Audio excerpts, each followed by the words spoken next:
우리 기독교인들의 소망은 천국이죠. 천국이 없으면 믿을 필요가 없습니다. 참 우리 최고의 축복의 나라, 영광의 나라가 기다리고 있는데 이 땅에서 우리는 잠시 파송받은 나그네입니다. 하늘의 대사입니다.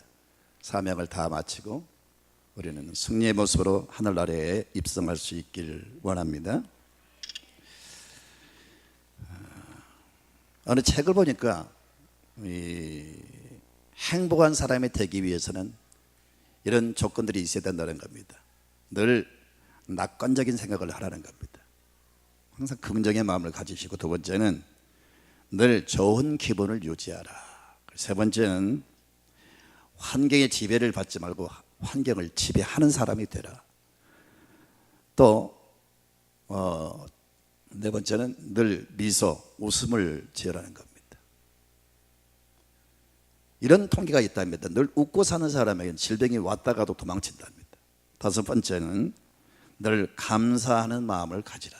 참 신비한 것은 감사를 하면 계속 좋은 일이 생기고 불평을 하면 계속 불평거리가 생긴다는 겁니다. 감사도 습관입니다. 좋은 습관, 감사의 습관을 가지세요. 그리고 여섯 번째는 타인을 도우려고 하라는 겁니다. 이기심이 있는 사람에게는 절대로 행복이 올 수가 없답니다. 행복한 일이 생겨도 이기심 때문에 짓눌려 가지고 행복을 못 느낀다는 거예요. 성경은 주는 사람이 복이 있다 그랬어요. 철저히 기독교는 줄 때 축복이 옵니다. 타인을 도우려는 마음을 가지세요. 그래서 내가 남을 도우면 그 사람도 좋아지고 그 일 때문에 나도 좋아집니다. 그리고 일곱 번째는 내게 행복을 주는 사람, 행복하게 해주는 사람을 사귀라는 겁니다. 근데 여러분, 이 땅에는 나에게 진정으로 행복을 주는 사람이 없어요. 내가 누군가를 존경했습니다. 영어로 그런 말이 있어요. 멀리 보면 성자고 가까이 보면 사탄이라, 그런 말이 있어요. 사람은 절대로 진정한 행복을 여러분에게 줄 수가 없습니다. 진정으로 행복을 주는 분은 오직 예수 외에는 없습니다. 오직 예수님만이 참 평안을 주시고 참 행복을 줍니다. 그래서 예수님께서 말씀하시기를 내가 온 것은 세상을 심판하려고 온 게 아니고 구원을 주려고 왔다. 내가 너에게 평안을 주노라. 이 평안은 세상에 주는 평안과 다르다 그랬어요. 그리고 요한복음 10장 10절에 내가 온 것은 양으로 생명을 얻게 하고 더 풍성히 얻게 하려 함이라고 말씀하셨고요. 마태복음 11장 28절에 다 같이 읽습니다. 수고하고 무거운 짐진 자들아 다 내게로 오라. 내가 너희를 쉬게 하리라. 여러분, 진정으로 이런 말씀을 이 땅에 누가 했습니까? 오직 예수님만이 이런 말씀을 하셨고요. 또 실제로 예수를 인격적으로 만나면 참 안식과 평안과 구원과 풍성한 삶을 주실 줄로 믿습니다. 오늘 읽었던 이 요한복음 2장은 예수님께서 이 땅에 오셔서 33년 반을 사셨는데 30년은 사생에 자기 자신의 일을 보셨어요. 3년 반을 공생에, 이제 하늘에서 이 땅에 오신 메시아적 사명을 감당하는 그 기간이 3년 반입니다. 그 영광스러운 이제 메시아 사역을 시작할 때에 제일 먼저 첫 번째 기적을 어떤 곳에서 행하셨느냐?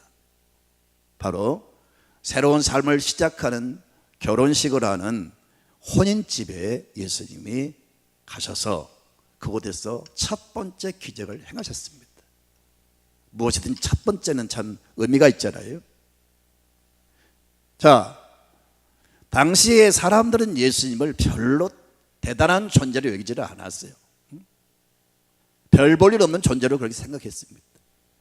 예수를 따르는 제자들도 그렇게 다 생각을 했어요. 그런데 이 혼인집은 어떤 집인지는 모르지만 이 무명의 혼인집은 예수 그리스도를 아주 귀한 분으로 여기시고 그 집에 초대를 했다는 겁니다.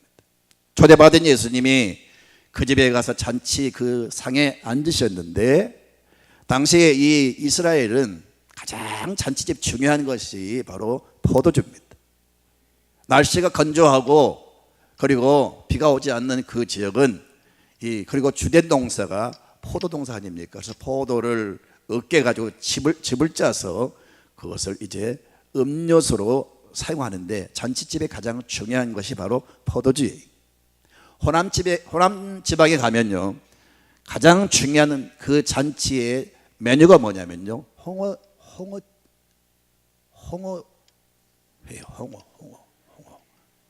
서울 사람들은 뭡니까? 홍어 아닌 것을 가지고 속여서 팔더라고요. 그것을 발화시켜 가지고 홍어라고 팔던데, 가오리를 이렇게 삭혀 가지고 그 냄새 비슷하게 만들어 가지고 이거 홍어라고 하던데, 본래 홍어는, 오리지널 홍어는 아주 맛있고 아주 정말 귀한 여러분 음식이에요. 진짜 홍어를 드셔보셨어요? 쫄깃쫄깃하고 색깔이 아주 불구스름해가지고 굉장히 맛있어요. 네, 아무리 음식을 많이 차렸어도 그 지방은 홍어를 이렇게 올리지 않으면 그 잔치가 아니에요. 그래서 뒷말이 많아요. 아이고, 그 집에 성이 없다고. 자, 여러분, 가장 중요한 이 잔치집에 포도주가 떨어졌으니 뒷말이 얼마나 많겠어요. 또 손님을 접대한 이 집안 이 주인들은 얼마나 여러분 손님들에게 또 결례를 행하여 면목이 없지 않겠어요? 그래서 보통 문제가 아닙니다. 근데 이 포도주가 떨어진 이 문제를 지금 만난 이 가정집에서 예수님이 영광스러운 이 기적을 행하셨습니다. 우리는 이 상황을 보면서 혹시 이 집이 너무 가난해서 포도주를 넉넉하게 준비를 못했지 않는가 이렇게 생각할 수가 있고요. 또 한 가지는 사람이 아무리 치밀한 계획을 세워도 가끔은 이렇게 시행착오가 있다는 사실을 인정하셔야 됩니다. 어느 일보다 이 주인집 이 부부는 굉장히 주도 면밀하게 미리 준비를 했을 겁니다. 그런데 예상하지 못한 이 문제가 터졌잖아요. 사람이 아무리 철두철미하게 여러분 준비해도 이렇게 실수하고 이렇게 시행착오가 있다는 것을 여러분 인정하셔야 됩니다. 그리고 이 기적을 통해서 무엇을 알 수 있느냐 하면요, 여러분, 예수님은 어느 그 장소보다 성전이나 들판이나 산속에서 혹은 광야에서 그 첫 번째 영광스러운 기적을 행하지 않고 이 집에서 행하셨다고 하는 것은 우리 예수님은 여러분 집을, 여러분 가정을 그만큼 소중히 여기신다는 것을 잊지 마시기 바랍니다. 가정을 세우신 분이 우리 주님이세요. 그리고 가정에 대해서 지대한 관심을 갖고 계세요. 그래서 그 가정을 사랑하셨기 때문에 본래 예수님은 그 가정에 대해서 기적을 행하시려는 계획이 없었어요. 그런데 이 상황을 딱 보시고 예수님이 기적을 행하셨다고 하는 것은 그 가정에 대해서 이렇게 여러분 사랑하시고 이 가정을 지극히 관심을 갖고 있다는 것을 보여주는 사건인 줄로 믿습니다.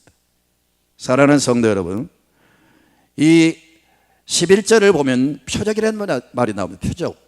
이 기적을 표적이라고 표현하고 있어요. 한번 읽어보세요. 예수께서 이 표적을 다시요. 예수께서 이 첫 표적을 갈릴리 가나에서 행하여 그의 영광을 나타내심에 제자들이 그를 믿으니라. 이 표적이라는 말이 그 세메이오라는 단어입니다.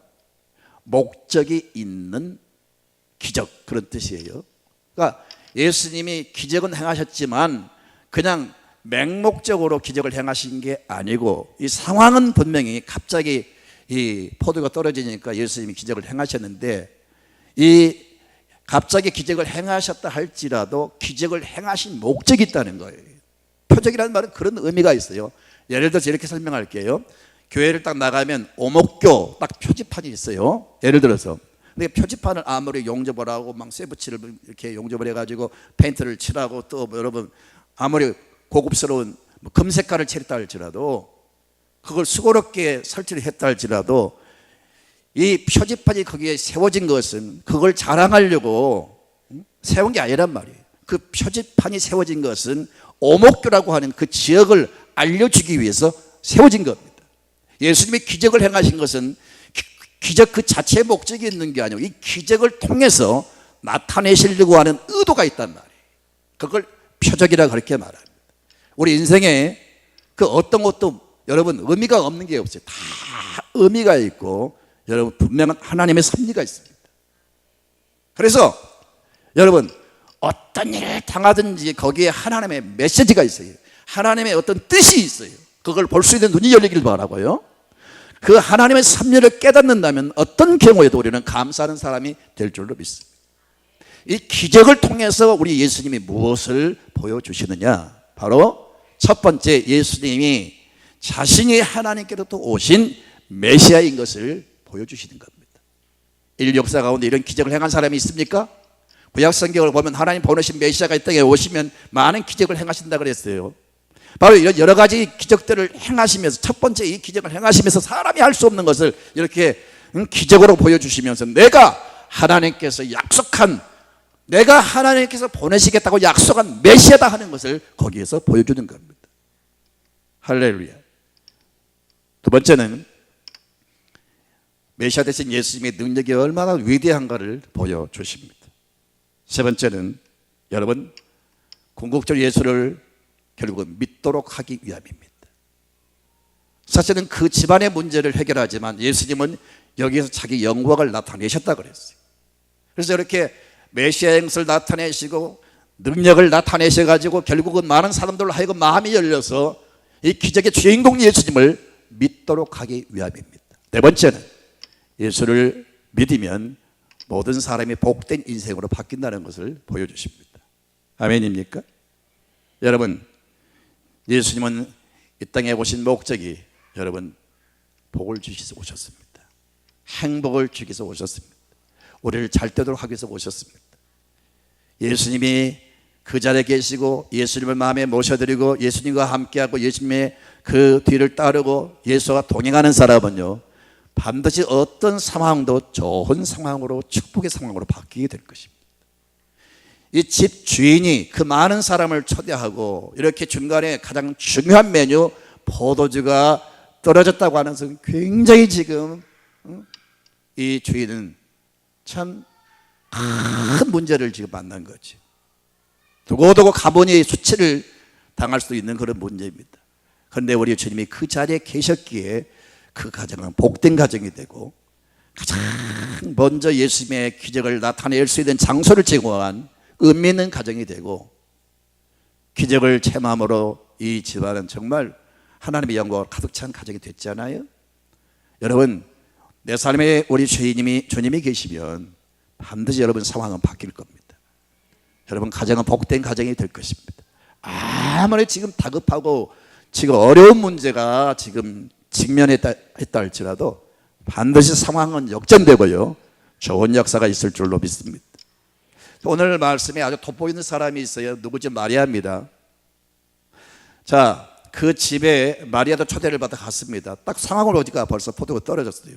주인이 안절부절하는 모습을 봅니다. 사람들이 웅성웅성하는 것을 듣습니다. 지금 문제가 터졌으니까 그 분위기가 지금 상당히 싸늘하고 아주 분위기가 안 좋게 지금 변했잖아요. 재빨리 그걸 알아차리고 마리아가 어떻게 하면 이 문제를 해결할 수 있을까 골머리 생각하다가, 이 자리에 예수님이 계시지.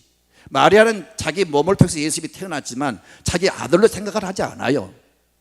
하나님이 내 몸을 빌려서 이 땅에 메시아를 보내셨다고 믿기 때문에 자기 몸에서 태어난 예수지만 이 위 상황을 극복할 수 있는 분은 바로 예수님이다 라고 생각하고 이 모든 상황을 예수님께 자세히 이야기를 했어요. 그때 예수님이 내 때가 이르지 않았다 그랬는데, 사방을 듣고 보니까, 마리아의 이야기를 듣고 보니까 기적을 행하지 않으면 안 되겠어요. 그래서 예수님이 그 마리아의 요청을 듣고 결국은 기적을 행하셨는데, 여러분 언제나 이 길라잡이 이런 분위기를 혁신시키는 마리아 같은 사람이 되시기를 바랍니다. 예를 들어 교회에 문제가 생겼어요. 그 문제를 가지고 비판하고 정죄하고 이러면 절대 문제가 여러분 해결이 안 됩니다. 뭐니 해도 내가 속한 교회, 특히 죄의 몸된 교회가 누구로 인해서 그 문제가 왔든 간에 그 문제를 수습하려고 하는 그런 마음을 가지고 노력하는 사람이 돼야지, 그 문제를 막 난도질하고 그 문제를 확산시키고 그러면 절대로 우리 주님은 그걸 기뻐하지 않아요. 아멘입니까? 교회가 문제가 생겼을 때 주의 몸이 지금 수치를 당하고 있잖아요. 노아가 여러분 술을 마시고 하체를 들이고 누워있을 때 분명히 여러분 문제는 노아가 제공했어요. 그러나 세 아들 가운데 셈, 함, 야벳이 여러분 있었는데 함은 그 아버지 수치를 다 만방에 막 드러냈어요. 그런데 이 셈과 야벳은 아버지 하체를 보지 않기 위해서 뒷걸음질하면서 그 옷을 준비해 가지고 가서 그 노아의 하체를 보지 않고 덮어주었어요. 그 이후에 여러분 셈과 야벳은 축복을 받아서 여러분 축복의 조상이 되고 함은 저주받은 조상이 되고 말았어요. 여러분 교회는 주님의 몸입니다. 그래서 사람들이 모인 곳이기 때문에 사소한 문제들이 얼마든지 일어날 수가 있습니다. 그러나 교회이니만큼 주님의 몸이니만큼 어떤 문제든 간에 덮고 이것을 여러분 문제를 해결하기 노력해야지 그것을 막 난도질하고 그걸 막 비판하고 벌리고 그러면 절대로 주님은 그 사람 용서하지 않을 거예요. 자 여러분 이 마리아가 이 문제를 해결하려고 막 노력하는 것처럼 여러분도 그런 사람이 돼야 돼요. 목장 가족들이 지금 시험에 빠져가지고 어려울 때 목장들이 찾아가서 걱정하지 말아요. 기도합시다. 우리 예수님께 기도하면 나을 겁니다. 해결될 겁니다. 자꾸 이렇게 분위기를 여러분 만들어 가야지 오히려 시험을 주고 낙심케 하는 사람이 되서는 안 됩니다. 이 마리아의 동분서도 이 문제를 해결하려고 하는 이 모습을 보시고 우리 주님이 그 기적을 나타내셨습니다. 전체적으로 우리는 이 말씀을 통해서 무엇을 배울 수 있을까요? 여러분 예수님께서는 자기를 믿는 모든 사람에게 오면 전적으로 변화가 있다는 것을 말씀합니다. 여러분 예수를 믿으면 변화가 일어납니다. 맹물로 포도주를 만드는 변화를 일으켰어요. 물론 이 물을 가지고 포도주를 만드셨습니다만은 맹물은 무엇입니까? 속이 없고 참 알차지 못한 사람, 여러분 가벼운 사람을 맹물 같은 사람에 아이고 맹물 같아 그렇게 말하잖아요. 인생을 살아가면서 무가치하고 그렇게 맹물 같은 그런 존재. 이 또 물은요 사람이 마시는 물이 아니고 결례를 따라 그랬어요. 명절 때가 되면 혹은 이런 중요한 잔치가 되면요 결례가 있어요. 그래서 사람들이 오면 중동은요 먼지가 많고 비가 잘 오지 않기 때문에 여러분 그 당시에 신발이 샌들을 신어요. 그래서 먼 길을 오는 사람들은 항상 이 먼지로 발이 더러워요. 그러면 여러분 그 집에 하인들이 그 손님들이 발을 다 씻겨주든지 아니면 그 입구에 있는 물을 가지고 본인이 손발을 깨끗이 씻고 잔치에 다 참여를 합니다. 그래서 전 세계적으로 가장 청결의식을 갖는 민족이 유대인이고요. 암병이나 기타 중요한 병이 가장 없는 나라가 유대인들이랍니다. 어릴 때부터 이 결례의식이 있기 때문에. 근데 이 맹물은 마시는 물이 아니고 6개 통에 지금 들어있었던 물인데 사람들이 다 이렇게 오므려내서 물을 다 써서 아마 빈 항아리로 있었던 것 같아요. 예수님이 기적을 시도하실 때 그 하인들에게 뭐라고 말씀하십니까? 물을 어디까지? 아구까지 채워라. 6개 통에 그 물을 가득 채우라고 했습니다. 그리고 떠서 갖다 주어라 말씀하실 때 그 맹물이 포도주가 되는 기적이 일어났습니다. 주님이 맹물로 포도주를 만드셨어요. 맹물은 몸이 건조한 그런 삶을 의미하고 포도주는 기쁨을 상징한다고 성경은 말씀하고 있어요. 삶의 인생을 살아오면서 몸이 건조하고 별 의미 없이 살아왔던 사람들이, 무가치한 사람들이, 별 볼일도 없는 사람들이 예수를 만나면 반드시 변화가 일어납니다. 아멘입니까? 무능한 사람이 능력 있는 사람으로, 무지한 사람이 지혜로운 사람으로, 병든 사람이 건강한 사람으로, 가난한 사람이 부유한 사람으로, 실패한 사람이 성공한 사람으로, 별로 여러분 삶에 어떤 영향을 끼치지 못한 사람이 좋은 영향을 끼친 사람이 될 줄로 믿습니다. 세상을 보면요, 전쟁을 일으켜서 무기를 가지고 사람들을 많이 죽여서 정권을 잡음으로 여러분 유명한 사람이 있어요. 예를 들어서 중국의 모택동 같은 사람은요 엄청난 사람을 죽여서 혁명을 일으켜서 정권을 잡았어요. 중국 국민들 10억이 넘는 사람 다 모택동을 존경합니다. 그러나 알고 보면 무서운 사람입니다. 자기 권력을 찾기 위해서 엄청난 많은 사람을 죽였어요. 혁명을 일으켜서 여러분 성직자들을 엄청나게 죽였고 지식인들 양심 있는 사람들 다 생매장 시켜버린 거예요. 그렇게 해서 권력을 잡았어요. 유명한 사람이 되었지만 여러분 그게 무슨 의미가 있습니까 여러분? 그런데 진짜로 세상을 밝게 환하게 정말 살맛 나는 세상으로 정말 인류를 밝게 변화시킨 사람들은 참된 그리스도인들입니다. 한번 찾아보세요 여러분. 정말 세상을 바르게 변화시킨 사람은 예수 믿는 사람들이. 자, 그들이 예수를 믿고 자신이 변화를 받았기 때문에 그런 영향을 끼친 줄로 믿습니다. 내가 예수를 믿으면 정말로 좋은 사람으로 변화가 일어납니다. 여러분 인격도 생각도 가치관도 삶의 비전도 모든 게 다 달라지게 돼 있어요. 예수 믿고도 변치 않는 사람은요 인격적인 주님을 믿지 않기 때문입니다. 그냥 교회만 다닐 뿐이지 정말 마음 중심에 예수의 지배를 받는 사람이 아니에요. 예수님을 영접하고 예수님의 인격을 여러분 아는 사람은, 예수님과 인격적인 관계를 갖는 사람은 반드시 변화가 일어나게 돼 있어요. 여러분 변화가 있기를 축원합니다. 옆 사람에게 인사합시다. 변화되시기 바랍니다. 시자님 변화되시기 바랍니다. 누구한테 변화되라고 말했어요? 그만 혼자 변화되시기 바랍니다. 누구한테 했어요? 아 그랬어요? 그거 보고 말씀하셔야지. 다시 한번 인사합시다. 예수 믿고 변화되시기 바랍니다. 어떤 사람 너나 변화되어라. 고린도후서 5장 17절을 볼까요?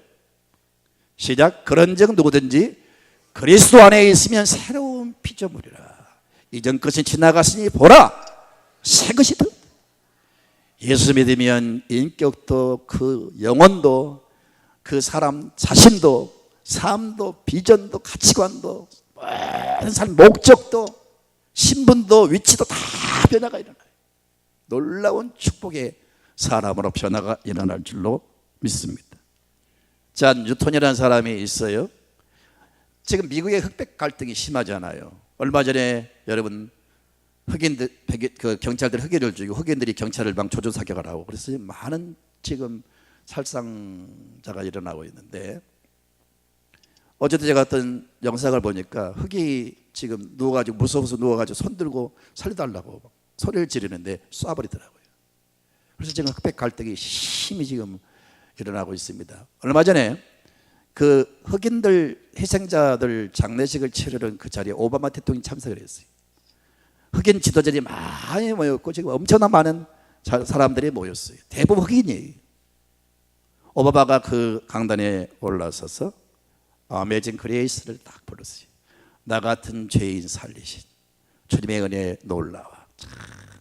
찬양을 시작하니까 전체가 쫙 같이 부르면서 그 슬픔의 장례식이 아주 경건하고 감동 있고 은혜가 넘치는 그런 분위기로 변하는 것을 보았어요.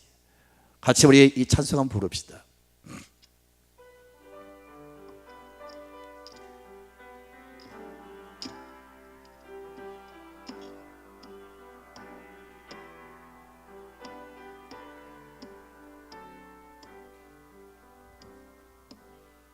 나 같은 죄인 살리시 주내 놀라워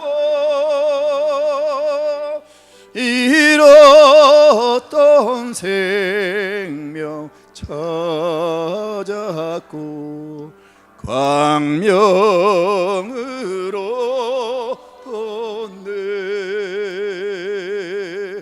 큰 죄악에서 건지시 주내 고마워 나 처음 믿은 그 시 귀하고 귀하다.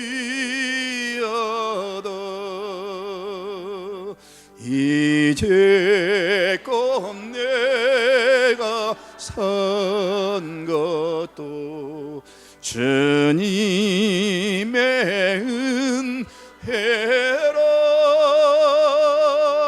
또 나를 장차 본향에 인도해 주시리.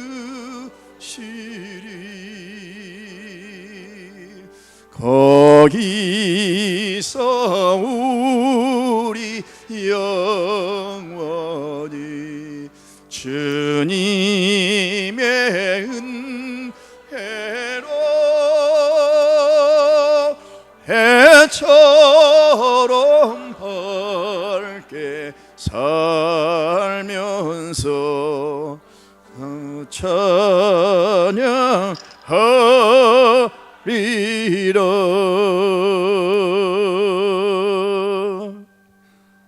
이 찬송을 작사한 사람이 잔 뉴턴이라는 사람이에요. 이 사람은 참 무서운 사람, 악랄한 사람이에요. 아프리카에서 흑인들을 탁치대로 잡아가지고 유럽의 서방에 팔아서 장사하는 사람이었습니다. 우리가 아프리카 가나라고 하는 곳에 갔는데 가나에 그 흑인들을 이렇게 가두는 그곳을 가보았어요. 그리고 배를 대고 흑인들을 집어 던져서 마치 그 물건 던지면 이렇게 호수를 타고 쭉 관을 타고 내려가면서 툭 떨어지면 짐을 실는 것처럼 그런 식으로 시설이 되어 있어요. 그 흑인들을 가두는 곳 보니까 그 우중충한 그 좁은 장소에 수십 명, 수백 명을 집어넣는다는 거예요. 그래서 거기서 며칠 동안 거기서 이제 대기하고 있는데 전혀 사람의 인격이나 이런 거 없어요.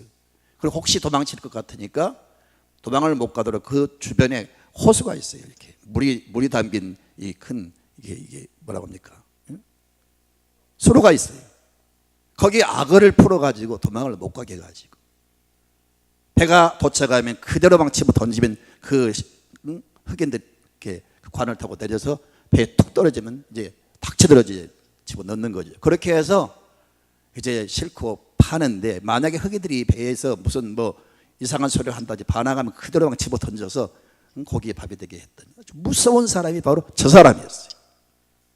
그런데 예수 믿고 저런 악랄한 사람이 변화가 일어나서 오늘 같이 불렀던 찬송을 작사하는 사람이 된 겁니다. 할렐루야. 예수를 인격적으로 만나면 반드시 사람이 변화가 일어나게 돼 있어요. 어떻게 맹물이 포도주가 됩니까? 주님은 그런 변화의 능력을 가지고 계십니다. 여러분 자신이 온전한 사람으로 생각하지 마시고요, 주여 나를 도와주시고 나를 변화시켜 주십시오.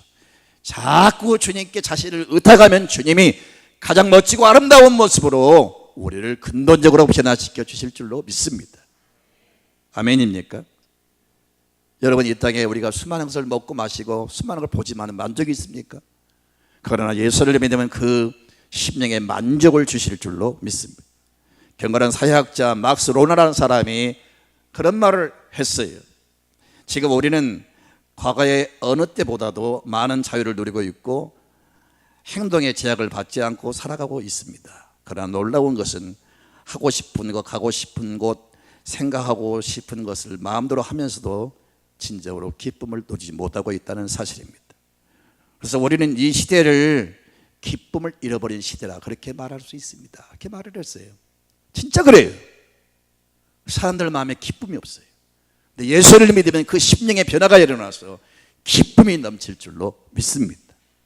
요한복음 7장 37절 이하를 보면요, 명절 끝날 곧 큰 날에 예수께서 서서 외쳐 이르시되 다 같이 읽습니다. 누구든지 목마르거든 내게로 와서 마시라. 나를 믿는 자는 성령의 이름과 같이 그 배에서 생수의 강이 흘러 나오리라. 그 배는 이 삼겹살로 다져진 배가 아니고 우리 안에 영을 말합니다. 우리 심령을 말해요. 예수를 믿으면 성령으로 역사하셔서 우리 심령에 생수가 터지게 하실 줄로 믿습니다. 그 어디서 느낄 수 없는 기쁨의 마음으로 바꿔주실 줄로 믿습니다. 내가 변화가 일어나야 세상을 변화시킬 수가 있습니다. 내가 변화가 일어나야 다른 사람도 변화시킬 수가 있습니다. 주 예수를 인격적으로 믿으면서 여러분 심령의 변화가 있기를 주님의 이름으로 축원드립니다. 두 번째는 최상의 복을 주신다는 겁니다. 이 물은 사람들의 발을 씻기는, 그러다가 이제 뿌려지면 그저 사라질 수밖에 없는 그런 맹물입니다. 그런데 이 맹물로 최고의 양질의 포도주를 만드셨어요. 이 잔치를 책임지고 있는 회장장이 그 신랑 아버지를 불러가지고, 세상에 보통 사람 같으면 먼저 좋은 포도주를 내고 나쁜 포도주는 나중에 내는데, 그대 집은 어떻게 이렇게 처음에는 안정을 내놓으시고 이렇게 갈수록 좋은 포도주를 내놓으십니까? 그렇게 지금 말합니다. 사실은요, 예수님이 기적을 행하셔서 새로 만든 포도주요, 아직까지 맛보지 못한 신비한 지금 포도주를 마시고 있는 거예요. 가장 무가치한 맹물을 가지고 가장 지금 유익하고 좋은 포도주를 만드셨어요. 이건 무슨 말일까요? 여러분, 예수를 믿으면 갈수록 좋아집니다. 내가 예수를 믿다가 곁길로 가고 주님을 불순종하고 주님을 멀리하니까 문제지, 정말로 갈수록 내가 예수님을 주목하고 주님을 따르고 주님을 사랑하면요, 갈수록 좋은 것이 나오게 되어 있어요.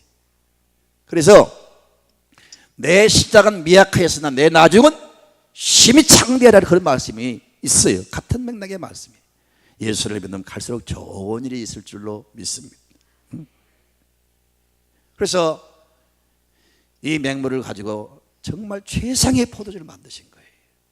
참 살다 보면 여러분 희한한 일들이 있어요. 지금 없다고 낙심하지 마세요. 앞으로 있을 겁니다. 지금 실패했다고 내가 실패했다고 말하지 마세요. 실패한 게 아닙니다. 여러분, 더 좋은 일이 있을 것입니다. 아멘입니까? 대학에 합격하지 못했다 해서 내가 합격을 못했다고 말하지 마세요. 아직 미합격이고요. 앞으로 여러분 정말 좋은 일이 있을 거예요. 정말 분명한 것은 예수를 바로 믿으면 갈수록 좋은 일이 있을 줄로 믿습니다. 여러분, 야고보서 1장 17절을 보면 가장 좋은 은사와 온전한 선물이 다 위로부터, 같이 읽습니다. 시작. 온갖 좋은 은사와 온전한 선물이 다 위로부터 빛들의 아버지께로부터 내려오나니 그런 변함도 없으시고 회절하는 그림자도 없으십니다. 하나님 변덕 부리지 않아요. 이랬다 저랬다 그렇게 우리를 약올리지 않아요. 모든 좋은 것은 위로부터 옵니다. 누구로부터요? 하나님께로부터 옵니다. 그래서 잘 믿으셔서 갈수록 좋은 일이 있기를 바랍니다. 마태복음 7장 11절 이하를 보면요, 여러분 고슴도치도 자기 자식은 예쁘게 생각해요. 평생 악한 일만 행했던 사람도, 조폭 같은 사람도 자기 자식한테는 좋은 걸 주고 싶어 해요. 사람은 누구나 자식한테 좋은 걸 주고 싶어 하는데 하나님은 더 하십니다. 다 같이 읽어보세요. 너희가 악한 자라도 좋은 것으로 자식에게 줄 줄 알거든 하물며 하늘에 계신 너희 아버지께서 구하는 자에게 좋은 것으로 주시지 않겠느냐. 아멘입니까? 갈수록 좋은 일이 있을 겁니다. 또 인사합시다. 갈수록 좋은 일이 있을 겁니다. 낙심하지 마세요. 갈수록 좋은 일이 있을 겁니다. 아, 정말이라니까요. 갈수록 좋은 일이 있어요. 지금 현실을 보지 마시고 하나님의 신실하심을 믿으십시오. 맹물로 포도를 바꾸신 예수님의 능력을 믿으세요. 김일성이가 살아있을 때 이런 일이 있었답니다. 미국의 많은 목사님들이 이북을 갔어요. 목사님 일행이 이북에 왔다는 소식을 또 김일성이가 초청을 했어요. 그래서 영빈관에 가가지고 이제 김일성의 그 대접을 받으면서 이 김일성의 기분이 좋았어요. 그래서 목사님들에게 여러분 노래 한 자리 하십시오. 그러니까 목사님들이 쫙 노래를, 대목사님들 노래를 잘해, 나만 빼고 쫙 하니까 너무 기분 좋았어요. 그때 어떤 목사님에게 손서가 왔습니다. 저는 세상 유행가를 모르는데요, 아는 노래 부르세요. 저는 유행가 잘 모르고요, 대신에 제가 영어로 노래를 부르겠습니다. God is so good. 좋으신 하나님, 이 찬양을 쫙 불러. 좋으신 하나님, 좋으신 하나님, 참 좋으신 하나님, 나의 하나님, 쫙 이 찬송을 불렀어요. 사실은 김일성 어머니가 강반석이라고 권사님이었어요. 어릴 때 주일학교를 다녔어요. 비록 그가 공산주의 이념에 물들어가지고 됐지만은 그 사심없이 순수한 모습으로 좋으신 하나님을 찬양하는 그 찬양의 감동을 받았어요. 그러면서 과거에 어릴 때 모습이 떠올랐겠죠. 어머니 밑에서 여러분 신앙생활 했던 것이 떠올랐겠죠. 그러더니 김일성이가요, 이 혹을 딱 들이밀면서 목사님, 저한테 안수기도 좀 해주십시오. 그래서 목사님이 저기다가 기도를 했대요. 맞는지 안 할지 모르겠어요. 그러나 놀라운 사실은 저런 사람이 순간이라도 좋으신 하나님의 은혜를 깨닫고 목사님께 기도를 해달라고 했다고 하는 게 얼마나 놀라운 일입니까? 김일성에도 좋으신 하나님을 알아요. 우리가 믿는 하나님은 좋으신 분이세요. 우리가 믿는 예수는 좋으신 분이세요. 도적이 온 것은 도적질하고 죽이고 멸망시키려고 왔지만은 나는 양으로 생명을 얻게 하고 더 풍성케 하려고 왔다 그랬어요. 예수를 바로 믿으면 예수를 바로 믿으면 반드시 갈수록 좋은 일이 있습니다. 아멘. 마지막 세 번째는 복을 주실 때 풍성한 복을 주십니다. 이 맹물로 포도주를 만들어 가지고 겨우 몇 사람 먹은 게 아니고 거기 모인 사람 전체가 다 풍성히 먹었어요. 우리 하나님은요 별명이 있는데 풍성하신 하나님. 할렐루야. 성경을 보니까 후히 주시고 밟고 누르고 흔들어 차고 넘치게 내게 안겨준다 그랬어요. 하나님은 풍성하신 하나님이세요. 인색한 분이 아니세요. 우리가 믿는 예수님은 째째고 옹졸한 분이 아니세요. 풍성한 복을 주시는 분이에요. 다윗은 하나님 앞에 이런 고백을 합니다. 여호와는 나의 목자시니 내게 부족함이 없으리로다. 그가 나를 푸른 초장에 누이시며 쉴 만한 물껏 나를 인도하시는도다. 내 잔이 넘치나이다. 보편적으로 하나님은요 부족함이 없는 복을 주십니다. 그런데 어떤 사람에게는 차고 넘치는 복을 주세요. 어떤 거부가 되게 하는 것은 하나님의 뜻이 있어야 됩니다. 그러나 보편적으로 다 만족한 복을 주세요. 여러분 가운데 차고 넘치는 대복을 받으시기 바랍니다. 이 맹물로 전체를 먹였어요. 요한복음 6장 35절에 예수께서 가라사대 내가 생명의 떡이니 내게 오른 자는 결코 줄이지 아니할 터이요 나를 믿는 자는 목마르지 아니할 것이다. 오병이의 기적을 아시잖아요. 베스다 들녘에서 어린 나이에 도시락을 가지고 축사하신 다음에 5,000명을 먹이고 기적을 5,000명을 먹이신 기적을 아시죠? 5,000명이 먹고도 남은 광주리가 12광주 됐잖아요. 그 작은 어린 나이에 도시락을 가지고 그 엄청난 역사를 일으켰어요. 주님은 풍성한 은혜를 주십니다. 바울은 축복합니다. 빌립보서 4장 19절에 나의 하나님이 그리스도 예수 안에서 영광 가운데 그 풍성한 대로 너희 모든 쓸 것을 채우시리라. 이 좋으신 주님을 우리가 믿습니다. 이런 기적을 여러분 삶 속에 체험하기를 원하신다면 이 신혼부부 그 부모가 예수님을 존귀 여기고 가정에 초청했던 것처럼 여러분 삶의 항상 주님을 영접하는 삶을 사십시오. 그리고 마리아처럼 예수님 앞에 이 사실을 알리십시오. 그리고 예수님께서 시킨 대로 순종했던 그 하인들의 순종이 있었기 때문에 기적이 일어났습니다. 말씀을 들을 때 순종하십시오. 깨달았으면 순종하십시오. 그럴 때 여러분 기적이 일어날 것입니다. 변화가 있기를 바라고 여러분 좋은 것으로 갈수록 넘치게 하시고 풍성케 하는 축복이 여러분에게 있기를 축원합니다.